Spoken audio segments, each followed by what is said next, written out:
లాంటి తేజోవంతుడు పుడితే వాడి వల్ల మేము మళ్ళీ రాజ్యాలు పొందుతాం. ఇందులో ధర్మం ఉందా అధర్మం ఉందా? ఒక తండ్రి తన కుమార్తెతో ఈ మాట చెప్పచ్చా? నేను దాన్ని కొంచెం సరళం చేసి కొంచెం మర్యాదగా చెప్పాను. ఈ మాట తండ్రి చెప్పచ్చా? కుమార్తె సిగ్గుపడింది. నా తండ్రి నాకు ఇలా చెప్తే నేను ఎలా కాదంటానని అసుర సంధ్య వేళలో విశ్వవసోబ్రహ్మ అగ్నికార్యం చేసుకుంటూ ఉండగా వెళ్లి నిలబడి బొటనవేలితో భూమిని రాస్తాను.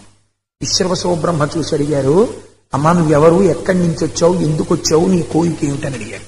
అయితే ఆవిడంది, మహానుభావ నేను సుమాలి యొక్క కుమార్తెను, నా తండ్రి పంపగా నేను ఇక్కడికి వచ్చాను.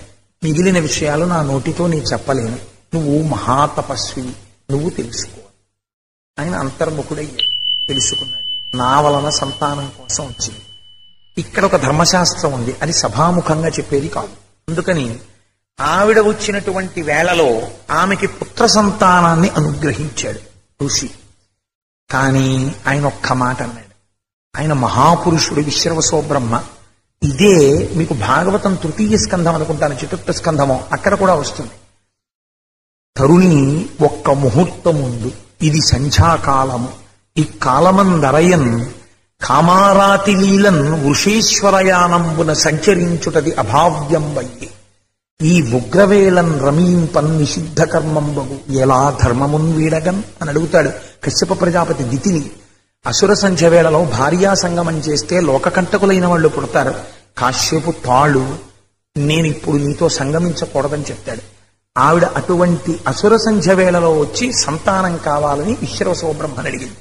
ఆయన అన్నాడు, తథాస్తు, నీ కోరిక తీరుతాను. కానీ నీవు ఉగ్రమైన వేళలో వచ్చి నన్ను అడిగావు కాబట్టి పరమ లోకకంటకులు, భయంకరులు, రాక్షసులు నీ కడుపున జన్మిస్తారన్నాడు. మొట్టమొదట పిల్లవాడు పుట్టాడు.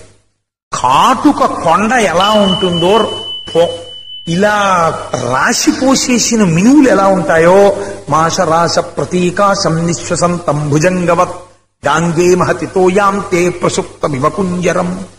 అంత నల్లటి వాడు, 10 తలలతో, ఎర్రటి నాలుకలతో, ఎర్రటి పెదువులతో, ముళ్ళ కంపల్లాంటి జుత్తుతో భయంకరమైన ఏడుపు ఏడుస్తూ పుట్టాడు.